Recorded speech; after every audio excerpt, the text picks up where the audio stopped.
Good morning, everyone. Today we will start delegation of authority. This is the part of organizing chapter of class 12. Now, what is the meaning of delegation of authority? Authority means power. जो manager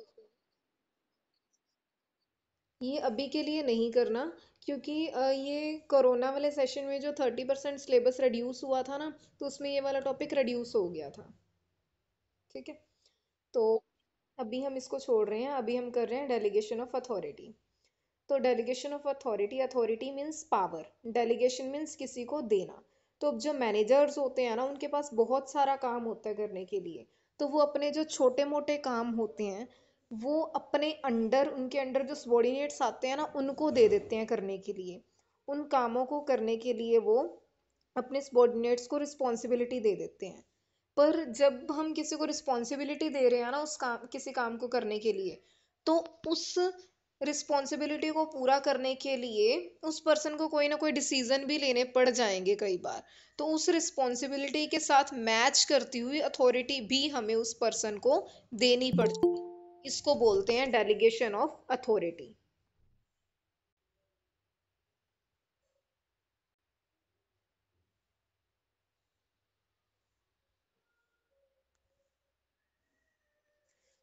तो delegation of authority क्या हुआ, समझ आया? अब एक example देती हूँ।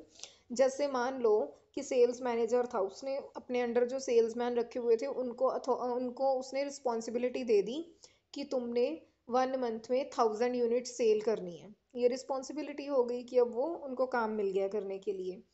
साथ ही साथ उनको पावर भी देनी पड़ेगी, अथॉरिटी भी देनी पड़ेगी मैनेजर को, सेल्समैन को। अथॉरिटी क्यों देनी पड़ेगी?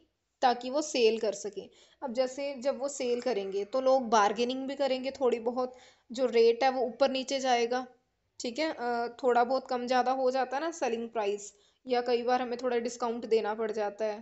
तो इस तरीके से तो अब जो सेल्स मैनेजर है उसको अपने सेल्समैन को अथॉरिटी देनी पड़ेगी कि थोड़ा बहुत वो अपने हिसाब से प्राइस में चेंजेस कर सकते हैं, लोगों की बार्गेनिंग पावर को देखते हुए। तो यही यहाँ पे बोला गया है कि जब मैनेजर अपने छोटे मोटे काम करवाने के लिए सबॉर्डिनेट्स को रिस्पॉन्सिबिलिटी देगा, तो उस रिस्पॉन्सिबिलिटी को पूरा करने के लिए जो अथॉरिटी है, जो पावर है, वो भी उसको सबॉर्डिनेट्स को देनी पड़ेगी। और इसी को ही डेलीगेशन ऑफ अथॉरिटी बोला जाता है। Meaning of delegation of authority clear है?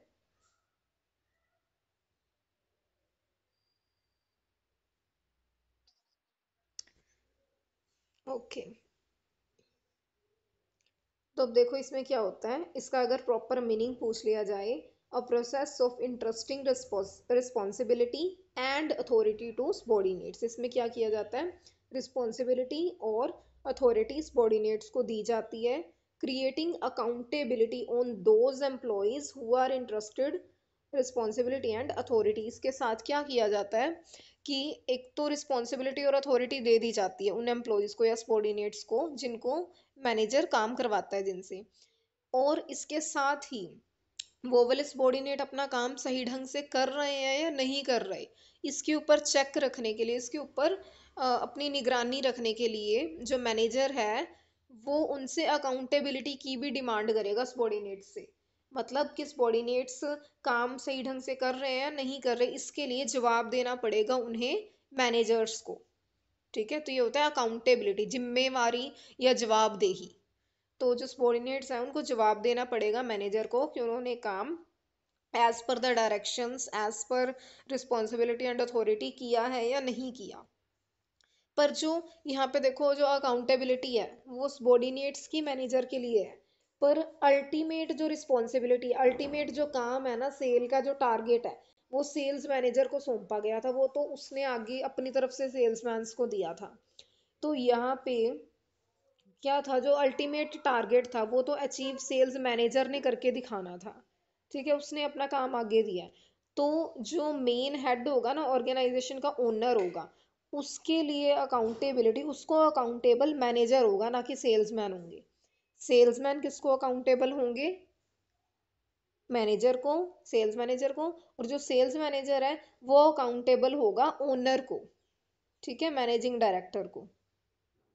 तो यहाँ पे हम कह सकते हैं कि जो रिस्पॉन्सिबिलिटी और अथॉरिटी है वो तो हम डेलीगेट कर सकते हैं, पर अकाउंटेबिलिटी को डेलीगेट नहीं किया जा सकता। अब जो सेल्स मैनेजर था उसने अपनी रिस्पॉन्सिबिलिटी भी दे दी किसी और को, और उसने अथॉरिटी भी दे दी किसी और को, पर जो अकाउंटेबिलिटी थी वो तो अल्टीमेट उसी के ऊपर ही है अभी अभी भी। ठीक है, तो समझ आया ये प्रोसेस में मैं क्या बताना चाह रही हूँ। रिस्पॉन्सिबिलिटी और हम अथॉरिटी को डेलीगेट कर सकते हैं, पर हम अकाउंटेबिलिटी को डेलीगेट नहीं कर सकते। आया समझ इतना?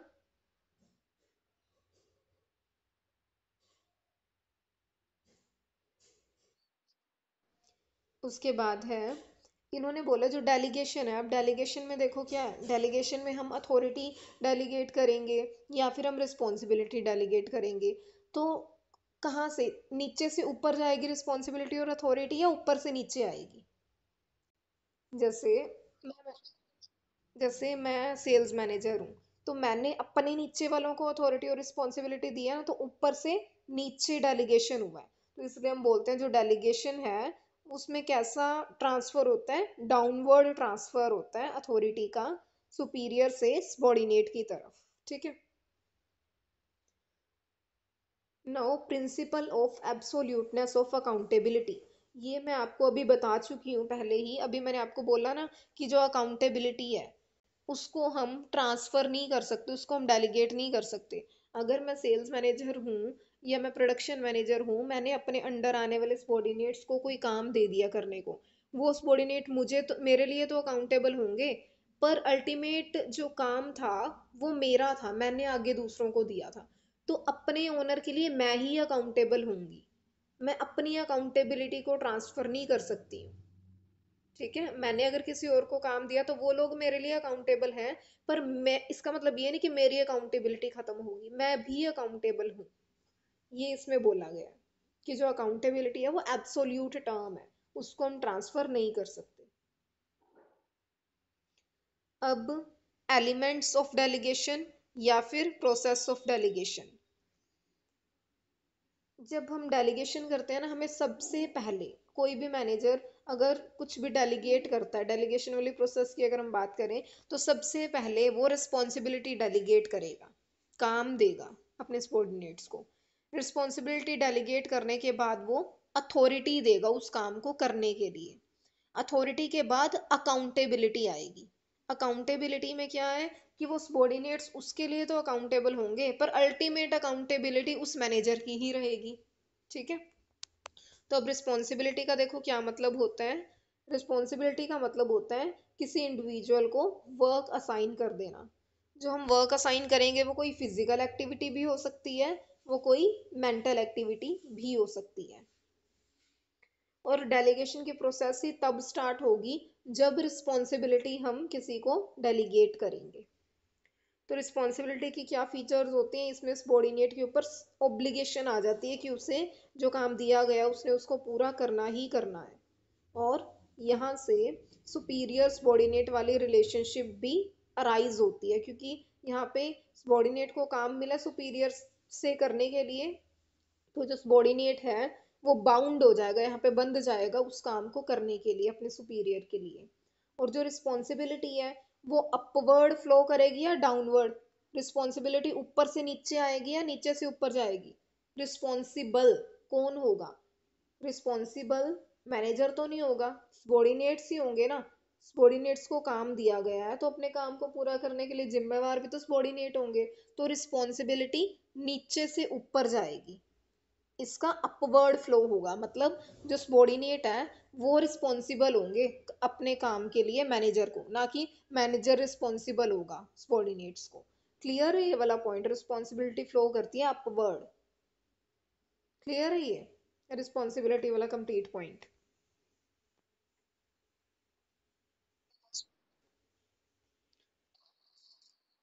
ये वाला नहीं पता लगा, अपवर्ड वाला? इसमें देखो क्या होता है, जो अथॉरिटी है, अगर हम अथॉरिटी की बात करें, अथॉरिटी किसके पास होती है? सुपीरियर के पास होती है ना। सुपीरियर उस अथॉरिटी को किसको देता है? सबॉर्डिनेट्स को। तो अथॉरिटी ऊपर से नीचे आई, मतलब अथॉरिटी का फ्लो डाउनवर्ड है। अब रिस्पॉन्सिबिलिटी में हम काम देते हैं करने को, ठीक है। तो मैनेजर ने अपने सबॉर्डिनेट को काम दिया करने को, रिस्पॉन्सिबिलिटी दी उसको।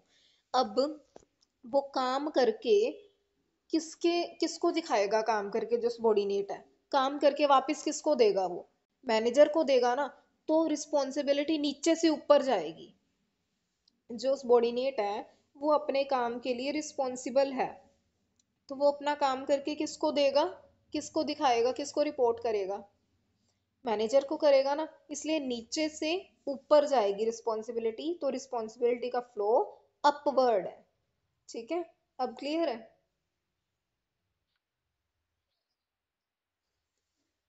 अब हम करते हैं अथॉरिटी। अथॉरिटी का मतलब मैंने आपको बताया ही है, किसी को पावर देना कि वो डिसीजन ले सके। और अथॉरिटी सिर्फ उतनी ही देनी है जितनी की रिस्पॉन्सिबिलिटी को, जो हमने काम दिया, ड्यूटी असाइन किया सबॉर्डिनेट को, उसको पूरा करने के लिए जितनी की उसको देनी चाहिए। ये नहीं कि हम अननेसेसरी फालतू में उसको पावर दिए जा रहे हैं, ऐसा नहीं होना चाहिए। जितना उस काम को पूरा करने के लिए पावर चाहिए, सिर्फ उतनी ही अथॉरिटी देनी है, ठीक है। ये सेकंड स्टेप होता है। सबसे पहले रिस्पॉन्सिबिलिटी असाइन कर दी, फिर उसके बाद उस काम को पूरा करने के लिए अथॉरिटी दे दी, ठीक है। अब अथॉरिटी की क्या फीचर्स हैं। जो अथॉरिटी है वो किसी इंडिविजुअल की पोजीशन की वजह से आती है। अगर मैं सेल्स मैनेजर की पोजीशन पे हूँ तो मेरे पास जो अथॉरिटी है वो कैसी होगी, जो एक सेल्स मैनेजर की होती है। तो पोजीशन की वजह से ही अथॉरिटी अराइज होती है। अथॉरिटी का मतलब क्या होता है, किसी को डिसीजन लेने का राइट देना। और अथॉरिटी सुपीरियर सबॉर्डिनेट रिलेशनशिप को डिटरमाइन करती है। यहाँ पे लिखे ना एज सबॉर्डिनेट कम्युनिकेट, सबॉर्डिनेट नहीं, यहाँ पे सुपीरियर आएगा। जो सुपीरियर है वो कम्युनिकेट करेगा, डिसीजंस देगा सबॉर्डिनेट्स को उनसे काम करवाने के लिए। और जो अथॉरिटी होती है वो रिस्ट्रिक्टेड होती है by law and rules and regulation. ये नहीं कि हम किसी को कितनी मर्जी अथॉरिटी दे रहे हैं, जितनी जिसकी बनती है ना उतनी ही उसको पावर दी जाती है। ऑर्गेनाइजेशन के कुछ रूल्स रेगुलेशंस होते हैं, उसके अकॉर्डिंग हर पर्सन को अथॉरिटी दी जाती है। और अथॉरिटी अराइज होती है स्केलर चेन से। आप सेकंड चैप्टर प्रिंसिपल्स में पढ़ के आए हो, स्केलर चेन क्या होती है। एक वो अपोजिट वी टाइप बना होता है ना, उसमें होता है कि अथॉरिटी तो ऊपर से नीचे आ रही होती है और जो रिस्पॉन्सिबिलिटी है वो नीचे से ऊपर जाएगी। तो इस जो स्केलर चेन है ना, यहाँ से हमें अथॉरिटी पता लगती है किससे किसके पास आ रही है। और अथॉरिटी का फ्लो डाउनवर्ड होता है, मैंने आपको पहले भी बताया, ऊपर से नीचे आती है ये, सुपीरियर से सबॉर्डिनेट सबॉर्डिनेट की तरफ। और अथॉरिटी हमेशा रिस्पॉन्सिबिलिटी के इक्वल होनी चाहिए। अभी मैंने आपको बताया ना, सिर्फ उतनी अथॉरिटी देनी है किसी को जितना कि उसको काम दिया गया है करने के लिए।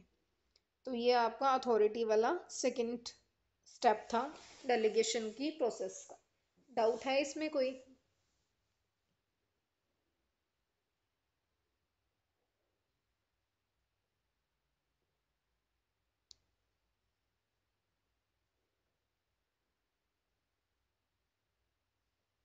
Is it clear.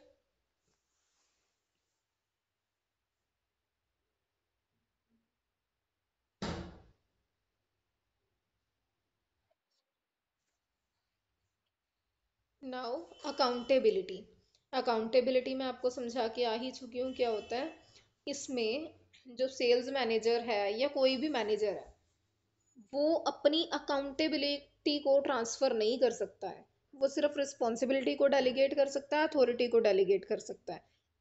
At last ultimate जो आंसरेबिलिटी होती है ना, अकाउंटेबिलिटी है, वो उस मैनेजर के ऊपर ही रहेगी, ठीक है। जैसे मान लो कि 1000 यूनिट्स सेल करनी थी 1 मंथ में, पर हुई 800 क्योंकि एक सेल्समैन बीमार हो गया था। तो यहाँ पे जो सेल्स मैनेजर है ना, अल्टीमेट अकाउंटेबिलिटी उसी के ऊपर रहेगी कि 200 यूनिट्स क्यों कम सेल हुई हैं, उसी को जवाब देना पड़ेगा, ठीक है। इसकी क्या फीचर्स हैं। जो अकाउंटेबिलिटी है, इसका क्या मतलब होता है कि फाइनल आउटपुट या फाइनल जो रिजल्ट है वो क्यों नहीं पूरा हुआ, या हो गया या नहीं हुआ, अगर नहीं हुआ तो क्यों नहीं हुआ, उसके लिए आंसरेबिलिटी होती है ये। और इसको हम डेलीगेट नहीं कर सकते, पास नहीं कर सकते, इसको इन्फोर्स कराया जा सकता है। इन्फोर्स कैसे? जैसे मान लो मैं सेल्स मैनेजर हूँ, मैंने अपने सेल्समैन को काम दिया, तो मैं क्या कर सकती हूँ कि बार बार उनके काम के ऊपर चेक रख के, कंट्रोल रख के, मैं अपनी इस अकाउंटेबिलिटी को पूरा कर सकती हूँ। अब अगर मैं बार बार उनके काम को कंट्रोल करूंगी, देखती रहूंगी वो सही ढंग से कर रहे हैं कि नहीं कर रहे, तो मेरे ऐसे करने से अल्टीमेट जो टारगेट है ना वो अचीव हो जाएगा। वो सही ढंग से अपना काम करेंगे, आइडल नहीं बैठेंगे। तो जब वो सही ढंग से अपना काम करेंगे, तो मेरी जो जवाब देने वाली जो अकाउंटेबिलिटी है ना, वो मुझे भी उसमें कोई प्रॉब्लम नहीं आएगी। जब काम ही पूरा हो जाएगा तो जवाब देने की तो किसी को कोई ज़रूरत है ही नहीं। जवाब तो तब देना पड़ेगा ना जब काम पूरा नहीं हुआ है। तो ये चीज़ है थर्ड पॉइंट पे। और इसका फ्लो कैसा होता है? अपवर्ड। अपवर्ड कैसे? अगर मैं सेल्स मैनेजर हूँ तो मुझे मेरे ऊपर जो ओनर है या मेरे ऊपर जो मैनेजिंग डायरेक्टर है, मुझे उसको जवाब देना पड़ेगा, तो नीचे से ऊपर की तरफ जवाब देना पड़ेगा। तो इसलिए अकाउंटेबिलिटी का फ्लो होता है अपवर्ड। जो सबॉर्डिनेट होता है वो अकाउंटेबल होता है अपने सुपीरियर को। क्लियर है फीचर्स अकाउंटेबिलिटी की?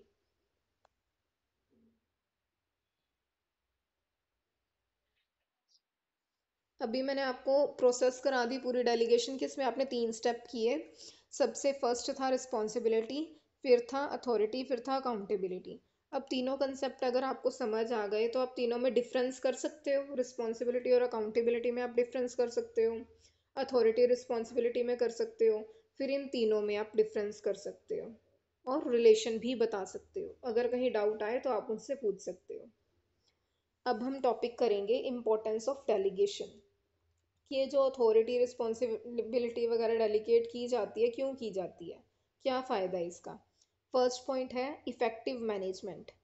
अगर जो मैनेजर है वो अपनी रिस्पॉन्सिबिलिटी अथॉरिटी को डेलीगेट कर देंगे ना, तो उससे क्या होगा, उनका जो छोटे मोटे काम है उनकी तरफ से ध्यान हट के उनके पास टाइम बच जाएगा कि जो मेजर डिसीजंस हैं ऑर्गेनाइजेशन के लिए, जिनको वो किसी और पर नहीं सौंप सकते, इतने इंपॉर्टेंट डिसीजन है या इंपॉर्टेंट काम है, वो उन कामों को करने में अपना टाइम लगा सकते हैं। तो इससे क्या होगा, वो इफेक्टिवली मैनेज कर पाएंगे ऑर्गेनाइजेशन को।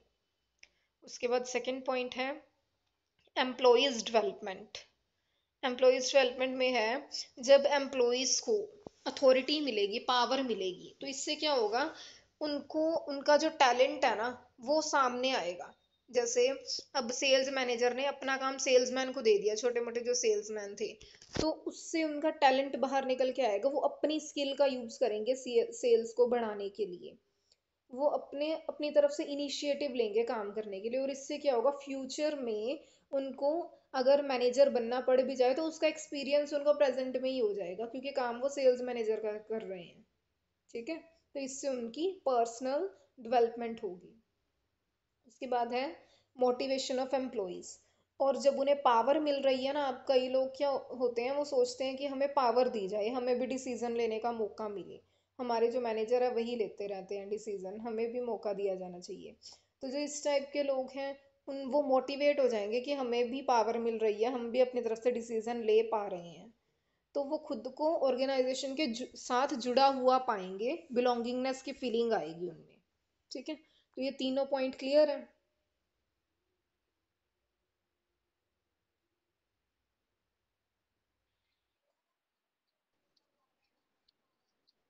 एम्प्लॉयज़ डेवलपमेंट में देखो क्या है कि जो मैनेजर थे उन्होंने क्या किया, अथॉरिटी दे दी, पावर दे दी अपने सबॉर्डिनेट्स को। उन्होंने जब पावर दे दी तो जो सबॉर्डिनेट्स है ना, उनके पास अपॉर्चुनिटीज आ जाएंगी कि वो अपनी तरफ से डिसीजन ले सकते हैं अपने टारगेट को पूरा करने के लिए। पहले वो ले नहीं सकते थे, अब उनको अथॉरिटी मिल गई, पावर मिल गई, अब वो अपनी तरफ से डिसीजन ले सकते हैं, अपनी मर्जी चला सकते हैं उस टारगेट को अचीव करने के लिए। तो इससे क्या होगा, उनके माइंड की डेवलपमेंट होगी, वो खुल के काम कर सकेंगे। और अब वो काम कर रहे हैं मैनेजर वाला, तो जब वो मैनेजर वाला काम कर रहे हैं तो उनको मैनेजर का एक्सपीरियंस भी हो जाएगा, मैनेजर ना होते हुए भी उनके पास मैनेजर वाला एक्सपीरियंस आ जाएगा। अगर फ्यूचर में कभी उन्हें मैनेजर की पोस्ट पे काम करना भी पड़ जाए, तो ऑलरेडी उनके पास इन अथॉरिटी जब उनको मिल गई ना यहाँ पे, और काम मिल गया उनके वाला करने का, तो उनके पास ऑलरेडी एक्सपीरियंस होगा। ये बता रही हूँ मैं यहाँ। क्लियर है?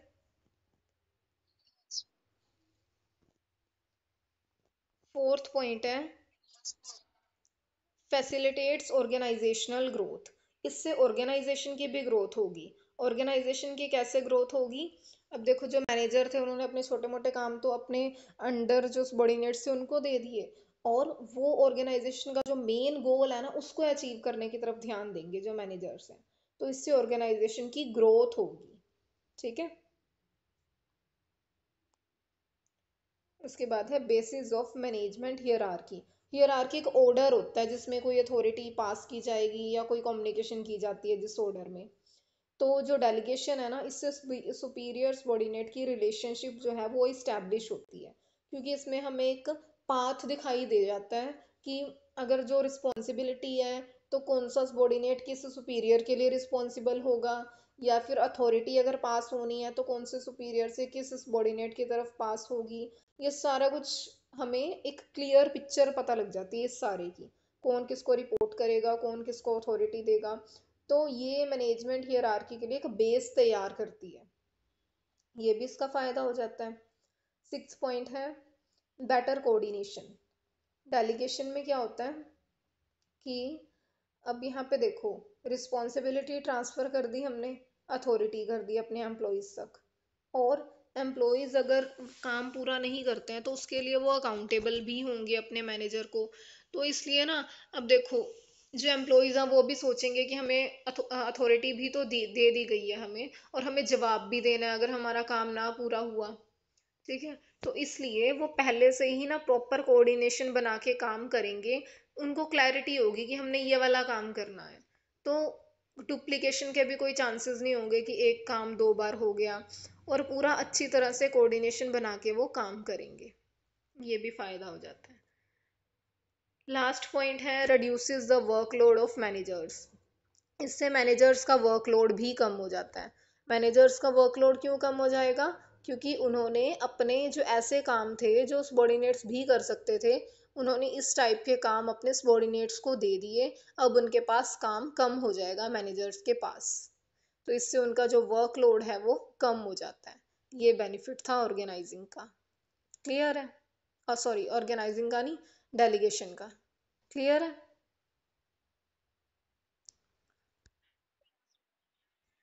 Okay, this is all for today.